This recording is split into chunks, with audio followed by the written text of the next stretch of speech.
You're listening to Cars and Coffee, your local home for IndyCar, Formula One, and sports car racing news. Here on 91.3 WHJE. And now, here's your host, Nathan Ward. Hello, and welcome back to Cars and Coffee here on 91.3 WHJE. My name is Nathan Ward.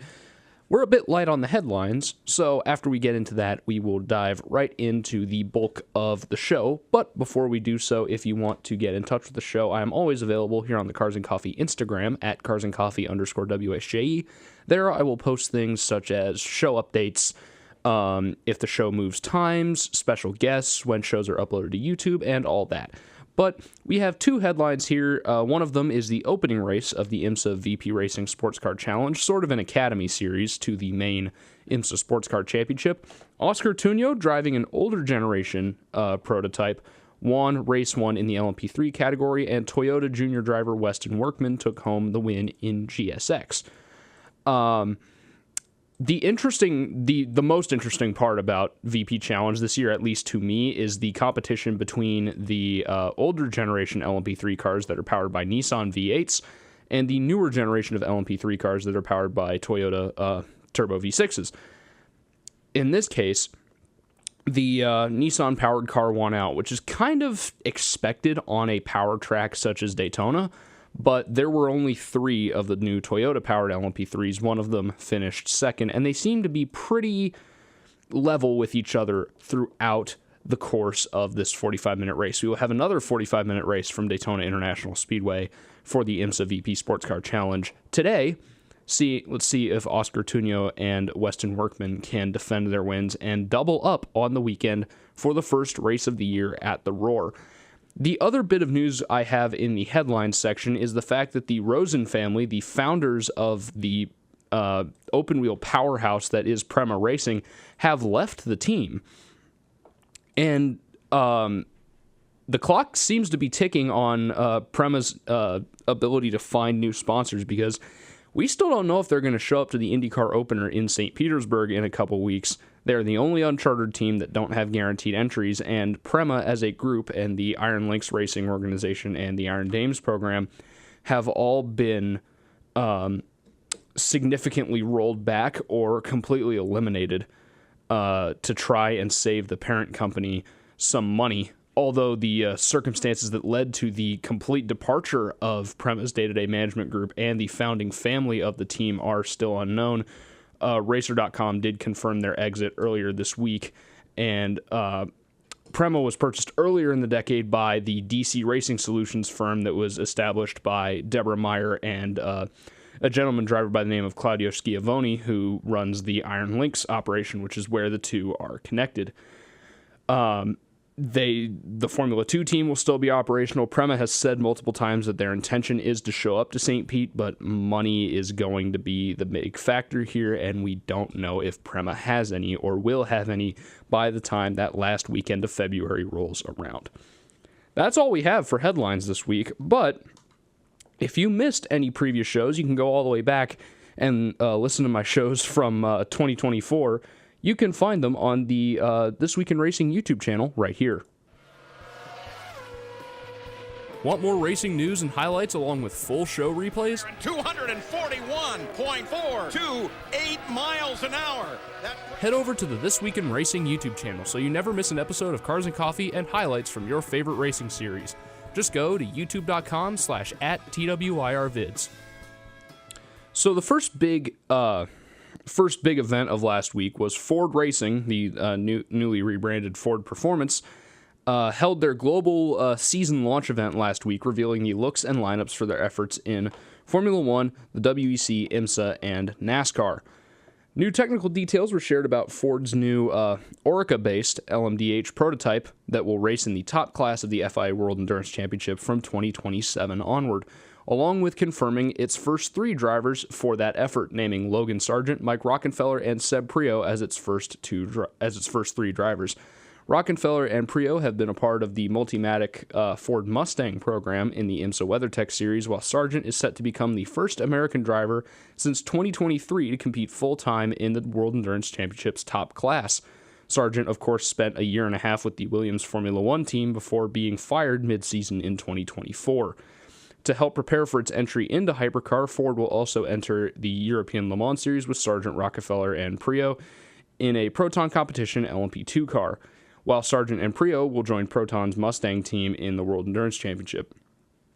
Ford confirmed that the powertrain of the car will be the absolutely massive 5.4-liter Coyote V8 that powers the already existing Mustang GT3 and GT4 race cars alongside the Dark Horse Cup car, and a silhouette of the car that was released at the season launch shows some styling cues from the Ford GT at the front end, and some similar design choices at the rear from the Ferrari 499P, which I find a little bit interesting. The 2026 liveries for the Ford-partnered Red Bull and Racing Bull's F1 teams were also revealed at this event. The Red Bull features a little bit more blue than what has become normal in the recent ground effect era of Formula One. They've often been very purple, but this flash of blue kind of reminds me of how the Red Bulls used to look in the late 2000s, early 2010s. But the livery fits perfectly with the new car dimensions. I think seeing the new car style on or seeing an actual race livery on this new car style makes me love the new car style even more. It looks honestly great. It's good that F1 is downsizing their cars a little bit to hopefully make them a bit more raceable.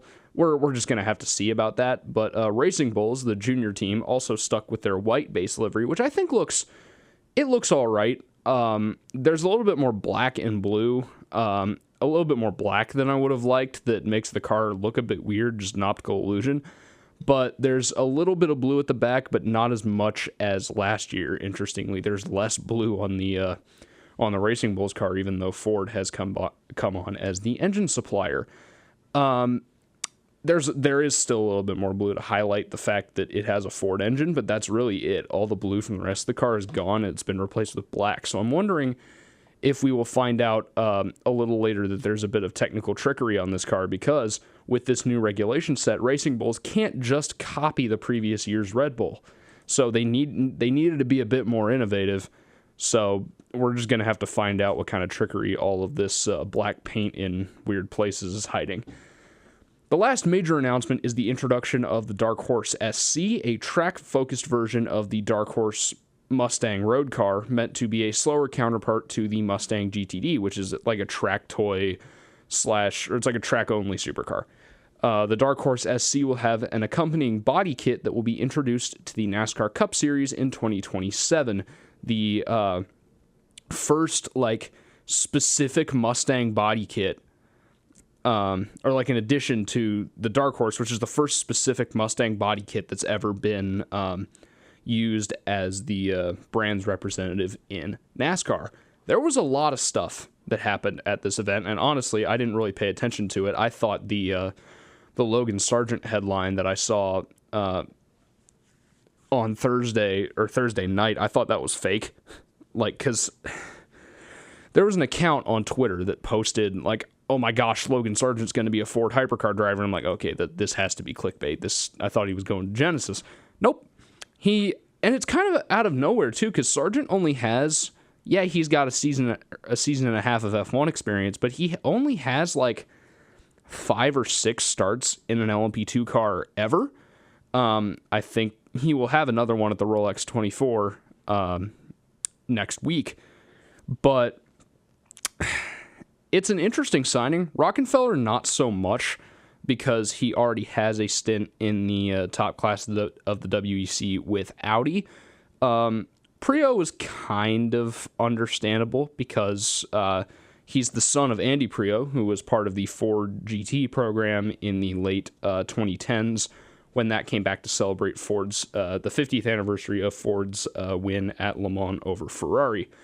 Great movie, by the way. Go watch Ford versus Ferrari. It's an awesome movie. Prio has experience kind of indirectly because of his dad, but he's been involved in a lot of Ford, lower tier Ford stuff before getting the factory drive in the Mustang in IMSA. Now, notably, this was also kind of predicted because Rockefeller and Prio also stepped back from their full-time drives in IMSA to become the endurance drivers for either of the two Mustangs. That's because they're going to need more time to, one, test the car or test the new hypercar, and two, go embark on their other programs in Europe and in the World Endurance Championship.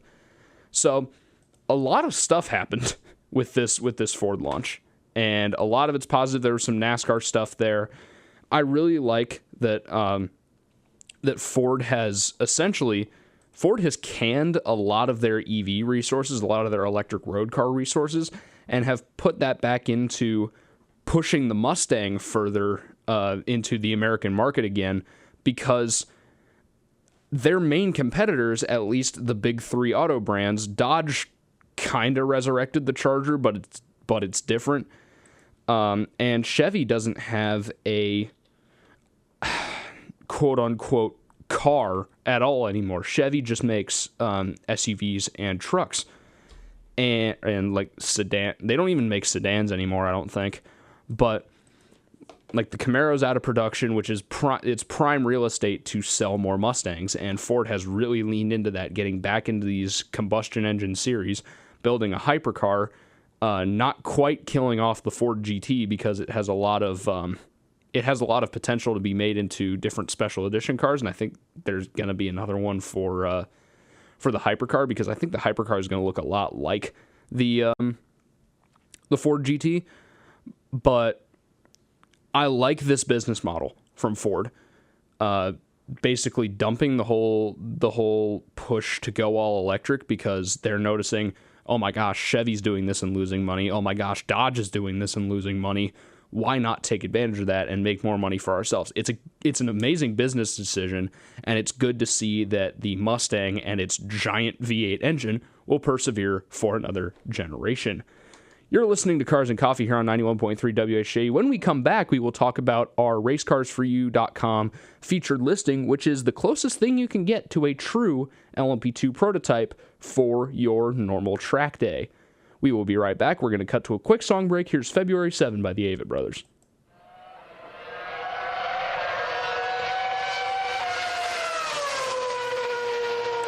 Don't go away. Cars and Coffee will be right back on 91.3 WHJE. Hi, if you're listening to this, that means you're listening to a replay of today's show. I just want to say thank you for listening, and make sure to subscribe to the This Week in Racing YouTube channel so you never miss another episode of Cars and Coffee, along with highlights from your favorite motorsport series. If you're listening on the WHJE website, go to youtube.com/@TWIRvids. If you're listening to this on YouTube, just click the button below. Thank you so much for listening. Now, let's get back to the show.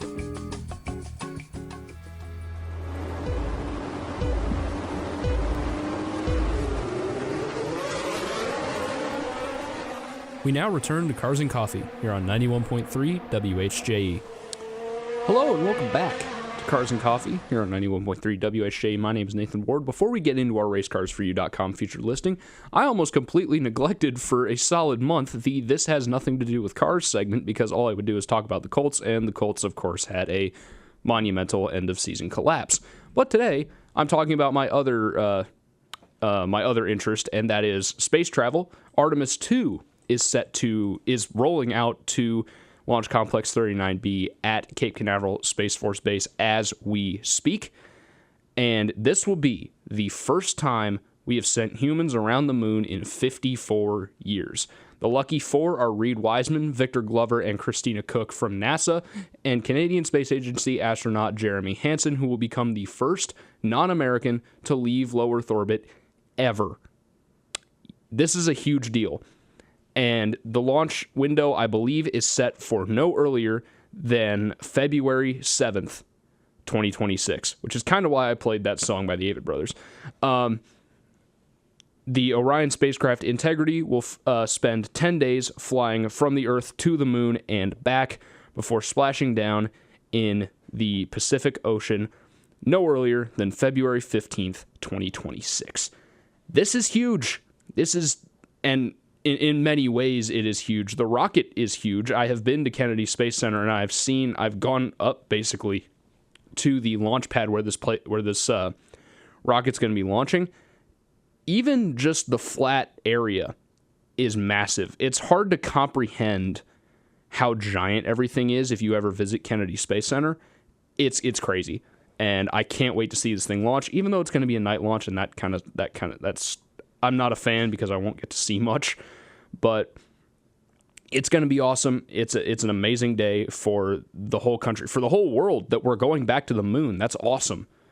And hopefully next year in 2027, we will land on the moon for the first time since 1972 with Artemis 3. But anyway, back to stuff that has wheels and does not leave the ground, ideally. The closest you can get to a true LMP2 prototype is up for sale for just over $200,000 on racecarsforyou.com. The Ginetta G58 LMP2 was originally built for Ginetta's bid to become a 2017 LMP2 constructor when they refreshed, when the ACO refreshed the LMP2 regulations in 2017 and opened 4 slots for manufacturers to build cars. The bid was rejected, so Ginetta turned the car into a track day car. Not quite LMP2 performance, but it is faster than the LMP3 class of sports prototypes. The car is powered by a Chevrolet LS3 V8, producing 575 brake horsepower, and this example specifically is in immaculate shape. Unfortunately, I can't find any racing history of this car. It has some decals. The car is numbered 476, and it has a red number plate on the side, but nothing anywhere this thing has competed, it has not, that's like available on Wikipedia, it has not competed with that number. But this car did race in the 24-hour prototype series, which was a very small, very almost forgotten racing series in the late 2010s, around 2017, 2018. But this car specifically is in absolutely fantastic shape. It had the gearbox is completely rebuilt and has had 0 racing miles on it since its rebuild, and the car also has fresh brakes and 2 sets of tires.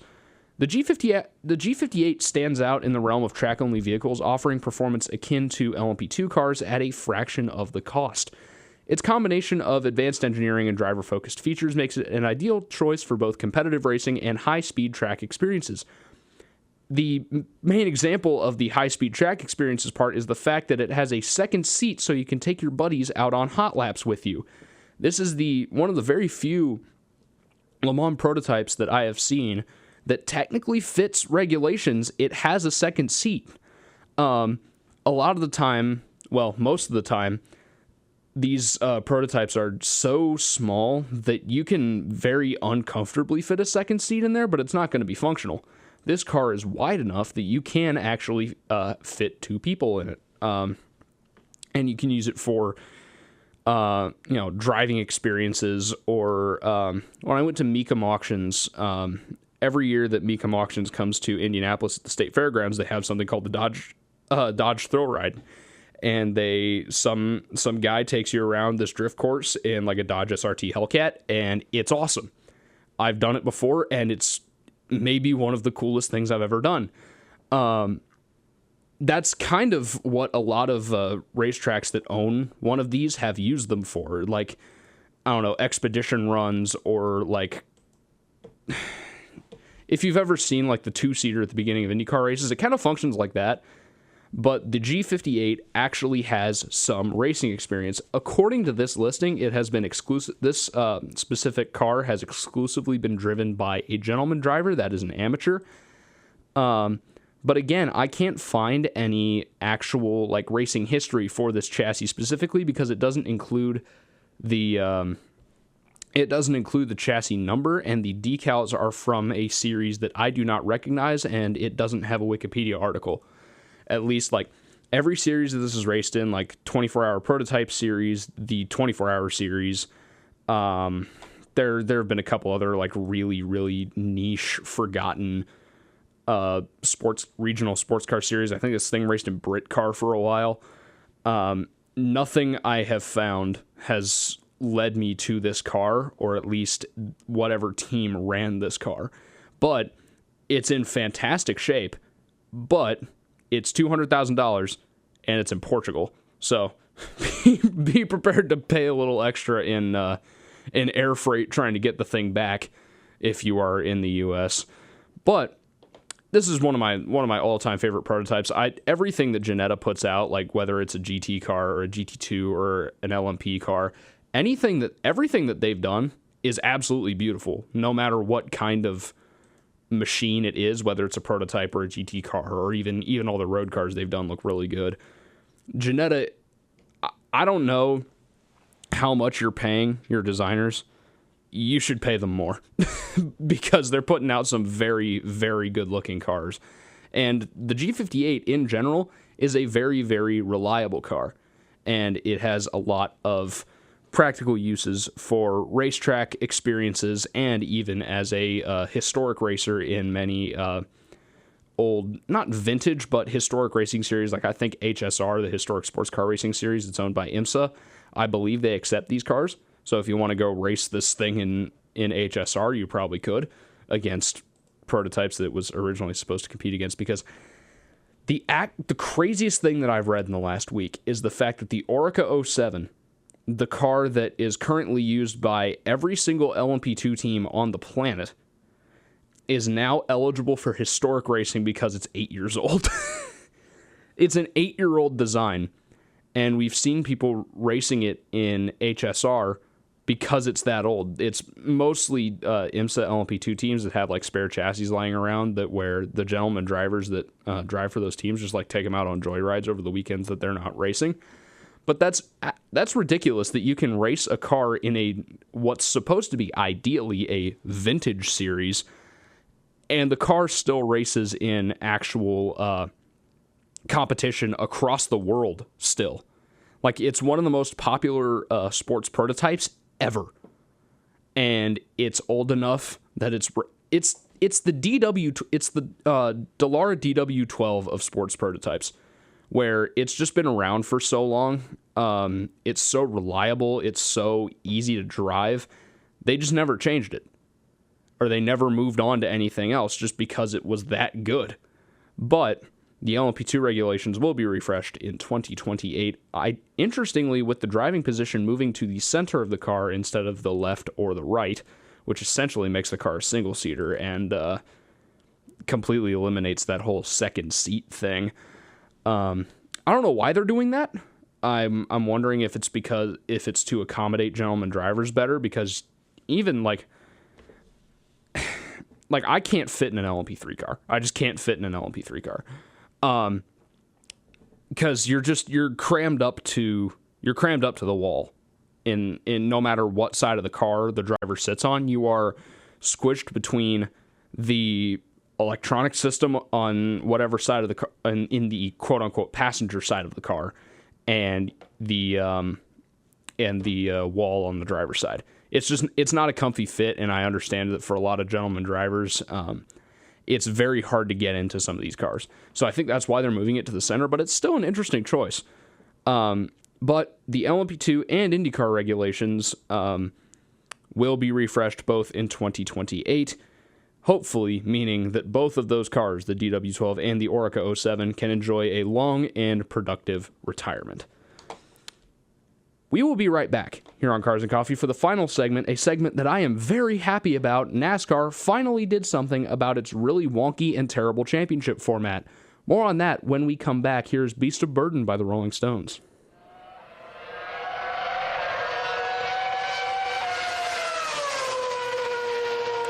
Don't go away. Cars and Coffee will be right back on 91.3 WHJE. Hi, if you're listening to this, that means you're listening to a replay of today's show. I just want to say thank you for listening, and make sure to subscribe to the This Week in Racing YouTube channel so you never miss another episode of Cars and Coffee, along with highlights from your favorite motorsport series. If you're listening on the WHJE website, go to youtube.com/@TWIRvids. If you're listening to this on YouTube, just click the button below. Thank you so much for listening. Now, let's get back to the show.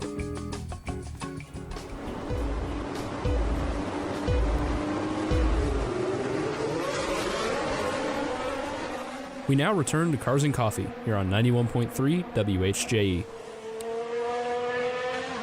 Hello, and welcome back to Cars and Coffee here on 91.3 WHJE. Our final segment is an amazing one, at least a very positive one for me. NASCAR is returning to the championship format the series used when it first adopted a postseason model over 2 decades ago, with the 2026 champion in all 3 national series to be decided in a final chase, which for the Cup Series will be the final 10 races. The win-and-you're-in format has now been banished to the trash bin of history, with the requirement to make the chase being that you just have to be in the top 16 in points, avoiding wasting playoff slots with road ringers and fluke winners. NASCAR President Steve O'Donnell said, quote, as NASCAR transitions to a revised championship model, the focus on rewarding driver and team performance each and every race at the same time, we want to honor NASCAR's storied history and the traditions that have made the sport so special. Our fans are at the heart of everything we do, and this format is designed to honor their passion every single race weekend. In my opinion, there was never going to be a solution to satisfy everyone. What O'Donnell said is all right. It's a lot of corporate talk, but also going to add to this is kind of unrelated to the story, and I probably should have put it in the headline segment. Steve Phelps quit after the text between him and some other executives where he repeatedly insulted team owner Richard Childress. After those got leaked during the court battle between Michael Jordan and NASCAR, that's an absolutely ridiculous sentence, by the way. During the court battle between Michael Jordan's race team and NASCAR, there were some texts leaked where Steve Phelps, I think his job title was commissioner, something like that. His repeated insults to Richard Childress during a team meeting got leaked or admitted as evidence. So that kind of forced him to resign because Childress threatened legal action. I don't really know what legal action you could take there, but I'm not a lawyer, so I'm not going to go into it. But yeah, Phelps is out. O'Donnell is staying because he really didn't do anything terrible. It was mostly Phelps that was throwing around all the insults. But they realized they needed some changes. They've revamped the championship model. But the purists wanted their full season points, and the executives wanted their Game 7 moments. But the chase format, I think, strikes a perfect balance between that purist desire and the ability to still have a close yet deserving championship winner. The field will be reseeded when the chase starts, and the reseeding will be from 2,100 points through 2,000 points, so they will be far out of reach of anyone outside the top 16. The driver who is leading the point standings at the end of the regular season will be awarded a 25-point cushion over the other 15 drivers, and there will be 0 eliminations in the final 10 weeks other than drivers who can't mathematically score enough points to win the title anymore, which is how it should be. The championship format will be the same across all 3 national series, which directly conflicts with how the playoff elimination system was implemented. It will take place over the final 9 races of the NASCAR O'Reilly Auto Parts Series and the final 7 races for the Craftsman Truck Series. In the O'Reilly Auto Parts Series, there will be 12 eligible drivers for the championship and 10 in the Truck Series compared to the 16 in Cup. NASCAR first adopted this type of postseason format in 2004 at the end of the Winston era, and used it through the 2013 season before the elimination model was introduced in 2014, and a lot of people say it only produced 3 deserving champions throughout the 11 years that it was active, that being Martin Truex Jr. in 2017, that was 2017, Kyle Busch in 2019, and Kyle Larson in 2021. I.e., those are the drivers that had the highest average finish of the entire Cup field, and they also won the championship. Everyone else did not have the highest average finish, and in the case of Joey Logano in 2024, I want to say, his average finish was only like 17th, which is kind of where the nails started to be put in the coffin for the playoff system. But I am so happy. I might start covering NASCAR here because the championship format it's not terrible anymore. So I might actually start covering NASCAR again because it's something else to talk about. It'll make the show a bit more substantial. But I'm considering ending the Cars and Coffee boycott of NASCAR because the one thing that I hated the most about how NASCAR operated their series is gone. And also, Ram is back in the truck series, so that's going to make for some interesting headlines, too. So stay tuned for some more NASCAR stuff that's going to be back here on the show in 2026. I am so happy that the playoffs are gone. So many other people are happy that the playoffs are gone. And hopefully this turns out well. I think every Chase champion is a deserving champion. I think it got a bit gimmicky at the end because in about like 2010 they added it was the top 10 in points plus the two drivers outside the top 10 with the most wins. And then they added a 13th driver to the Chase one year for literally no other reason other than it was Jeff Gordon. And also Spingate. And I might have to go into Spingate on a separate history segment. It's a bit of a goofy story that spelled the end of an entire race team and the I might say the beginning of the NASCAR playoff system. So that's going to be a story for another time. But long story short, the playoffs are gone finally. And hopefully we'll have a championship fight in the final race that's close enough that it'll be entertaining. But if we have a champion that locks up the title before the end, at least we can go to sleep knowing that that driver is a deserving winner and didn't get kind of screwed over like Denny Hamlin and Connor Zilisch did last year. I think that, if we're talking about nails in the coffin, that was the final nail in the coffin, getting two incredibly deserving drivers in Denny Hamlin and Connor Zilisch getting screwed out of a championship win on one weekend. That was the end of the NASCAR playoff system for a lot of people. Like that's where the decision was like, all right, we're done with this. We can't have this happen again. We're risking losing fans. It had just gotten too gimmicky over the course of the 11 years that the elimination bracket was going, and they finally put an end to it, and I am very happy they did.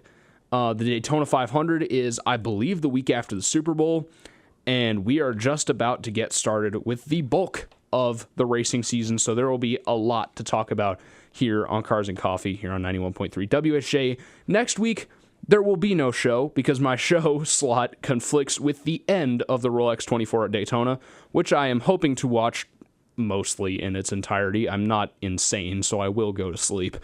But that will be the bulk of the next show that will happen in 2 weeks' time at the same time as always, 11:30 a.m. Eastern here on 91.3 WHJE. Thank you for listening to Cars and Coffee. We'll be back here in 2 weeks. Here's Blue Collar Man by Styx.